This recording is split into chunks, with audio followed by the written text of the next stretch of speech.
Fu Wenzu hated my mother's song YAZ High for killing his childhood sweetheart Satinyu. To take revenge, he spent a year chasing me. On the day of the college entrance examination, when I agreed to his confession, he humiliated my mother in front of all the candidates and parents. Auntie, aren't you the most hateful of mistresses? Now your daughter is one too. My mother suffered a cerebral hemorrhage on the spot and fell into a coma, becoming a vegetable, to pay for the high medical expenses. I put aside my dignity and became the mistress of Lu Yuanshuan. Fu Wenzu's brother Lu Yuanshuan said I looked like his late first love and gave me money to be at his beck and call. I thought life would go on like this numbly, but I never expected to meet Fu Wenzu again 7 years later in Lu Yuanshuan's mansion. That day, I had just finished with Lu Yuanshuan and was about to leave. When I went downstairs, I ran into Fu Wenzu, who had come to visit. After 7 years apart, my heart skipped a beat. I flusteredly straightened my collar and whispered goodbye to Lu Yuanshuan. Lu Yuanshuan nodded perfunctorily, but Fu Wenzu stared at me intently with a complicated look in his eyes. As I pushed the door to leave, I heard Lu Yuanshuan tease playfully, I have a little mistress. If you like her, Mr. Fu Wenzu's voice was distant. She's your person, Mr. Lu. How dare I covet her? Lu Yuanshuan's villa area was remote and hard to get a taxi. I was weak all over and could only move slowly by the roadside. After walking for nearly 2 hours, I heard the sound of an engine behind me. Fu Wenzu's luxury car stopped beside me, and he insisted on sending me home. I didn't refuse. When I reported the address, I remembered that he had been here 7 years ago on QIXI festival after the college entrance examination. He lit fairy wands downstairs of my house and asked eagerly what wish I had made. I said I wanted to go to university in S City with him. Now that I think about it, all that tenderness was probably part of his revenge. We didn't speak a word on the way. When we arrived downstairs, I thanked him and added, be careful on the road. Fu Wenzu looked up at the dark window of my house and suddenly asked Su Jianwan, how was Aunt Song after all these years? I froze for a long time. It wasn't until he started the engine impatiently that I squeezed out a hoarse, she's fine. I immediately rushed to the hospital, sat by my mother's bed, and whispered about the reunion. I met Fu Wenzu. He asked about you, but I didn't tell the truth. I know you don't want him to see you like this. The mother on the bed had no reaction. For 7 years she lay quietly like this, never moving her eyelids. I was filled with remorse. If it weren't for me, she wouldn't have become like this. I once thought about committing suicide, lying on the floor of the ward for a whole day.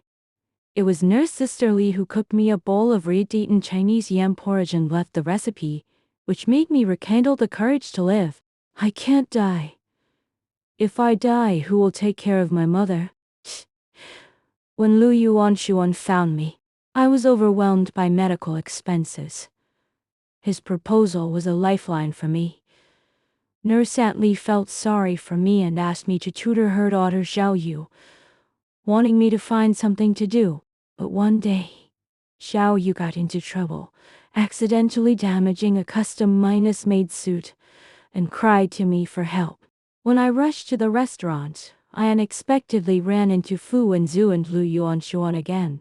Seeing this, Lu Yuanshuan deliberately teased, let Xiao Yu leave first, then pushed me towards Fu Wenzu and kept pouring red wine. He noticed that Fu Wenzu had a special feeling for me and wanted to use me to win over Fu Wenzu for cooperation.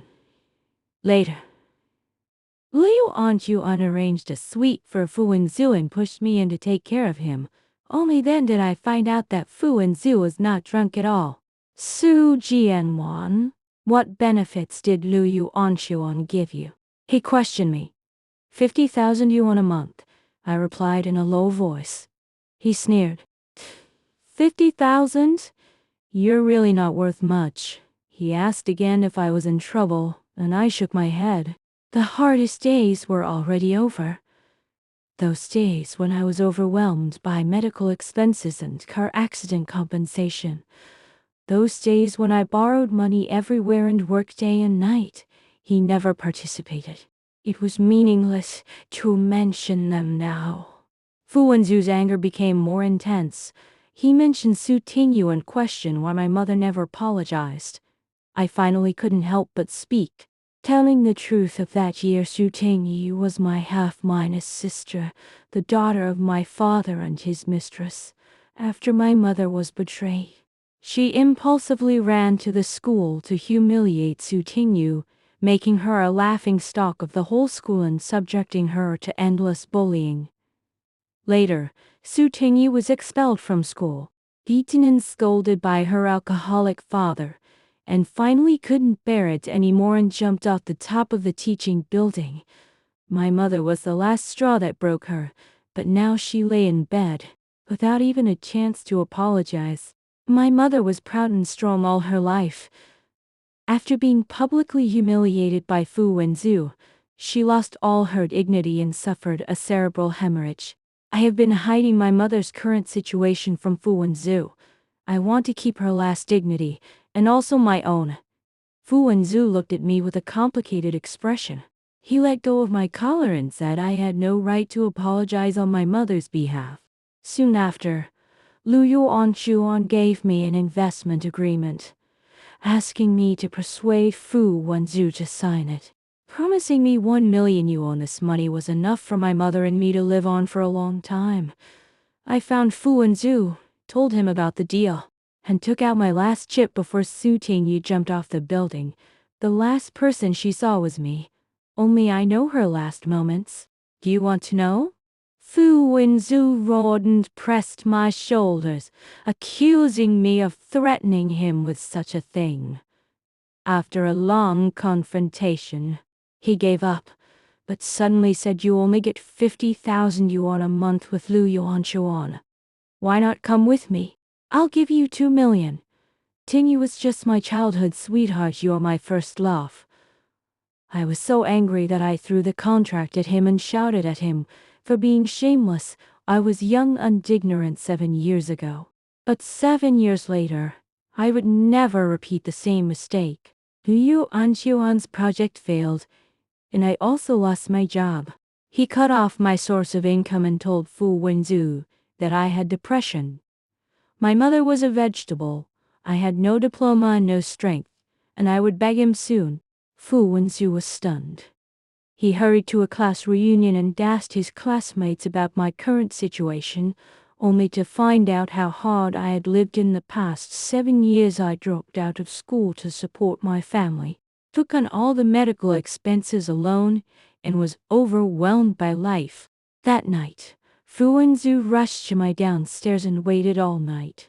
The next morning, when I opened the door and saw him, his eyes were reddened. He kept saying, "I'm sorry, I didn't know anything." I ignored him. My mother had just passed away, and I urgently needed money to arrange the funeral. I had to go to Lu Yuan again. But I was ruthlessly rejected and pushed to Fu Wenzu. Fu Wenzu wanted to give me money, but I firmly refused. I couldn't use his money. It would make my mother uneasy. In the days that followed, Fu Wenzu came to wait for me downstairs every day. When he was drunk, he cried and apologized. But I was already numb. Love and hate had been diluted by time. Just when I was desperate, Anne Xiao and her son Xiaoming Yu came back. They had emigrated abroad for 3 years and had always cared about me. Knowing about my experience, they felt sorry for me and took the initiative to offer help. Xiaoming Yu suggested taking me abroad for treatment and to finish my studies. And Aunt Xiao also asked me to be Xiaoming Yu's bridesmaid. After hesitating for a long time, I finally agreed. This was my chance to escape the past.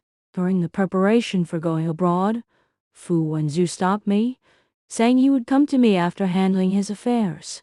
He also explained that he had never loved Su Tingyu, but was just grateful for her help, and the person he loved was me. I didn't wait for him to finish. Turned around and got in the car. Who he loved was no longer important. I had finally walked out of the shadow of the past and didn't want to be disturbed by him anymore. After going abroad, Aunt Xiao cooked red date and Chinese yam porridge for me and said it doesn't matter if you play a wrong note, the important thing is to play the whole song completely.